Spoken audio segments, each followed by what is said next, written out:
誰だわ。 Halo guys, selamat datang lagi di channel ini bersama gue, Reborn. Buat yang baru gabung, jangan lupa dibantu like dan di subscribe ya. Pada video kali ini, kami akan kembali menjelaskan dan juga menceritakan mengenai spoiler atau bocoran alur cerita terbaru dari manga spin-off Tokyo Revengers yang berjudul Letter from Baji, alias Surat dari Baji chapter yang ke-13. Oh iya, semua isi bocoran kali ini bersumber langsung dari 5 panel mangganya, yang kebetulan sudah banyak beredar di internet sejak beberapa jam yang lalu. Jadi perihal kebenaran dan juga keakuratannya sudah pasti dapat dipertanggungjawabkan. Namun karena semua panel ceritanya masih dalam bahasa Jepang dan isinya hanya kami terjemahkan secara manual menggunakan Google Translate, maka masih ada kemungkinan perbedaan makna atau arti dengan versi resminya nanti.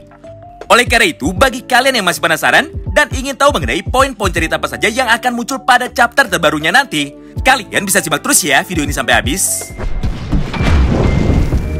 Kita mulai dengan poin bocoran singkat yang pertama, di mana pada chapter terbarunya besok, manga Letter from Baji kembali memiliki sebuah judul yang sangat menarik. Jika sebelumnya di chapter 12 judulnya adalah Penjara Anak, kali ini di chapter 13 judulnya adalah Menghilang. Tentu saja semua hal tersebut semakin membuat kita penasaran tentang siapakah kira-kira karakter yang akan menghilang atau berhasil dikalahkan pada alur ceritanya nanti. Kemudian kita masuk ke poin bocoran singkat yang kedua, di mana pada momen inilah akhirnya kita bisa menyaksikan jalannya sebuah pertempuran besar antara wakil presiden dari geng Yotsuda Kaidan melawan kapten dari divisi pertama geng Toman, alias Keisuke Baji melawan isi Kojiro. Walaupun pada chapter sebelumnya Baji berhasil membuat Kojiro kehilangan tongkat baseballnya, tapi nampaknya kali ini Kojiro masih memiliki sebuah senjata lain yang kebetulan dia simpan di balik kantong pakaiannya, yaitu sebuah pisau kecil bermata dua yang disebut dengan karambit.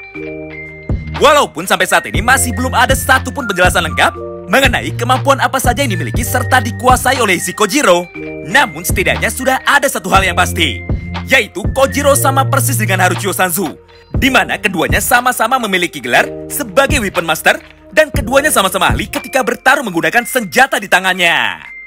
Hal itu pun dapat kita buktikan langsung melalui beberapa bocoran panel manga berikutnya, di mana pada momen ini nampak Keisuke Baji yang sudah mulai kesulitan untuk menghindar. Akibatnya wajahnya pun seketika langsung tersayat dan juga berdarah setelah terkena tebasan dari karambit milik si Kojiro. Kemudian kita masuk ke bocoran singkat yang ketiga sekaligus yang terakhir.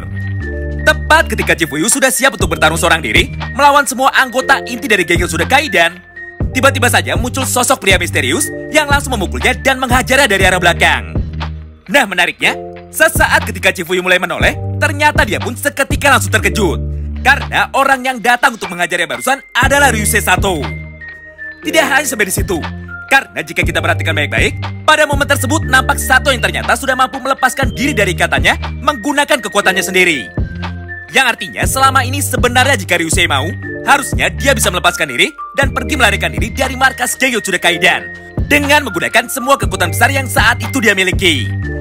Tapi nyatanya Ryusei malah memilih untuk tetap diam saja dan juga terus pasrah tanpa sedikit pun mencoba untuk kabur ataupun memberi perlawanan ketika dirinya disiksa oleh Hisui Kojiro selama 1 minggu ke belakang.